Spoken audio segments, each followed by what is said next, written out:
Salut, alors moi c'est Little Chao, je suis ambassadeur Nikon. Donc aujourd'hui on est au Trocadéro, donc en fait on va être dans Paris toute la journée. Je vais shooter en vidéo aujourd'hui avec le Nikon Z8. Donc en fait je fais une pub pour Bobo Chic, c'est une marque de pote à moi. Et en gros il m'a laissé carte blanche pour tourner avec des danseurs dans tout Paris. Voilà, ça va être cool.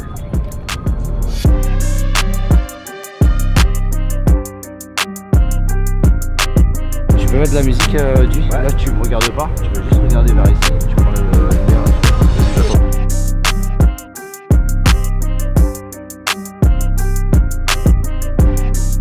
Moi à la base j'étais danseur et j'ai voulu un peu sublimer, mettre la danse en avant et surtout voilà, faire de mes copains des gens, on va dire, un peu des super-héros. Avec, je pense, j'ai toujours voulu garder un peu ce côté gracieux que donnait la danse. En fait, j'ai été beaucoup connu par rapport, on va dire, dans mes débuts de la photo. Aux alentours de 2003-2004, j'utilisais pas mal le flash. Donc en fait, c'était une technique qui n'était pas trop utilisée en France à l'extérieur. C'est-à-dire que de rapporter ça à la danse, c'était quelque chose de pas très commun. Donc c'est comme ça que je me suis fait connaître et c'était un peu la patte Little Chao. Donc c'était ça combiné, on va dire, avec des photos en mouvement, beaucoup de dynamisme, à la base très grand angle. Voilà, donc c'est un peu ça qui décrit mon regard.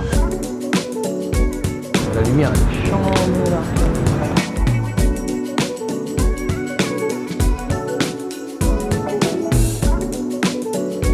Le matin, on avait rendez-vous à 5h30 au Trocadéro.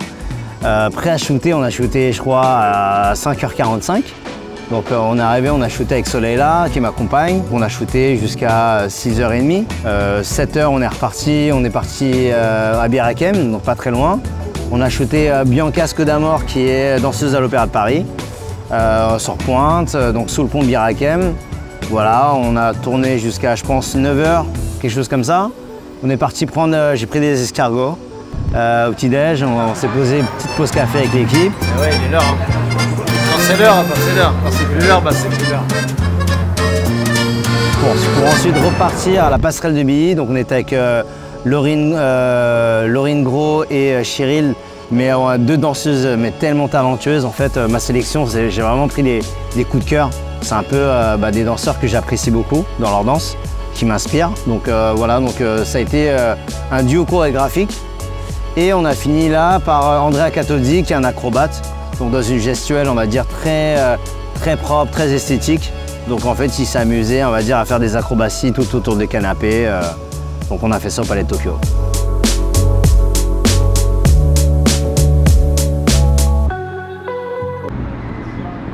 En fait, j'aime bien celle-là au final. Alors aujourd'hui au shooting j'ai utilisé le Z8. Donc en fait c'est un boîtier que j'attendais depuis vraiment longtemps parce qu'en fait ça combinait on va dire la compacité des Z6, Z7 qu'il y avait à l'époque, mais par rapport à la technologie et l'avancée sur comment dire l'autofocus du Z9 qui était arrivé, donc c'était un boîtier sport mais hybride. En fait il manquait un boîtier qui me permettait de combiner les deux.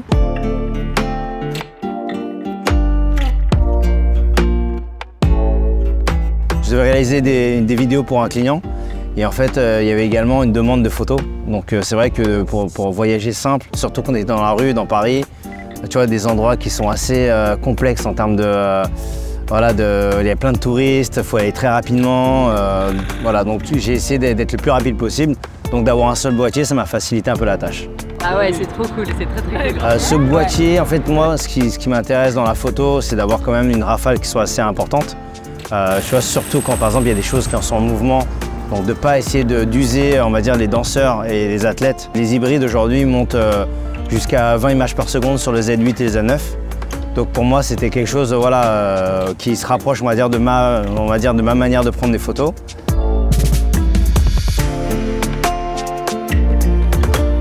Ensuite, la vidéo, voilà, le fait de pouvoir shooter en ProRes, donc 10 bits ou 12 bits, c'est quelque chose qui me permet en étalonnage de pouvoir justement avoir des rendus proche photographiquement de ce que je recherche dans la photo. Donc une esthétique voilà, qui me permet d'avoir une plage dynamique assez importante. Aujourd'hui en l'occurrence j'ai shooté en 10 bits parce que voilà, le 12 bits prend quand même de la place. Voilà, donc j'étais en ProRes 10 bits. Ouais, j'ai fait un peu de slow-mo, donc quelques plans, donc j'étais à 120 images par seconde sur certains plans. La prise en main de ce boîtier, même si c'est un hybride, en fait, on retrouve en fait, ces sensations d'avoir les Nikon, les boîtiers réflexes que j'avais avant. Donc en fait, il n'y a pas de réel dépaysement. Le viseur est assez grand. Je shoot encore quand même au viseur. Ça m'arrive un peu en contre-plongée quand par exemple je suis vraiment bas, de sortir l'écran incliné pour prendre des prises de vue, on va dire très orientées en contre-plongée. Mais voilà, cette sensation de retrouver toutes mes habitudes en réflexe, c'est important pour moi. Je retrouvais ça pas forcément sur le Z6, Z7 parce qu'ils étaient un tout petit peu plus petits dans la prise en main. Là, c'est un peu entre les deux. Je trouve que c'est un bon équilibre. En termes de vidéo, le Z9 est très performant déjà, tu vois. Mais je pense que le Z8, l'avantage, c'est qu'il est plus petit. Donc sur un stabilisateur, voilà, tu vois, il est un peu moins haut. Donc du coup, il permet d'être un peu plus stable que le Z9 sur un stable. Et par la suite, voilà, c'est le poids que tu as dans ton sac. Je pense que c'est quelque chose qu'aujourd'hui on recherche davantage, tu vois, d'être un peu plus léger. Ouais, donc pour moi, c'est devenu le boîtier à tout faire. C'est pas mal. Alors c'est vrai que de mes optiques, souvent, j'adore shooter au 35 mm. Là, en l'occurrence, j'ai shooté au 20 mm parce que je me rapprochais pas mal. Il y avait beaucoup de... Voilà, en fait, il y avait l'intégration d'un canapé dans le champ, donc il n'y avait pas qu'un sujet. Voilà, donc d'avoir un angle un peu plus large. En fait, j'aime bien la focale fixe, tu vois, parce que du coup, en termes de sécurité, je me dis, bon, il n'y a pas de jeu qui peut se passer entre, par exemple, si j'avais un 24-70, j'aurais pu avoir des moments où, en termes de manipulation, je peux changer les valeurs. 20 mm, je suis sûr que ça reste un 20 mm.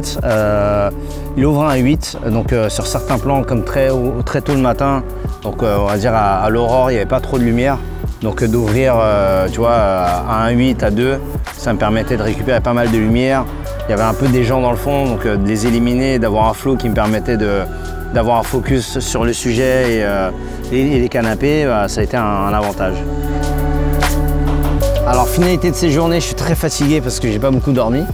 Donc après, je vais regarder les rushs. En fait, j'ai juste par sécurité, curiosité, je vais dérusher. Ensuite, je vais faire ma valise parce que demain, je pars au Brésil. Voilà, donc ça va être la finalité de ma journée. C'est voilà, répondre à 2-3 mails, dérusher, manger, faire ma valise et dodo.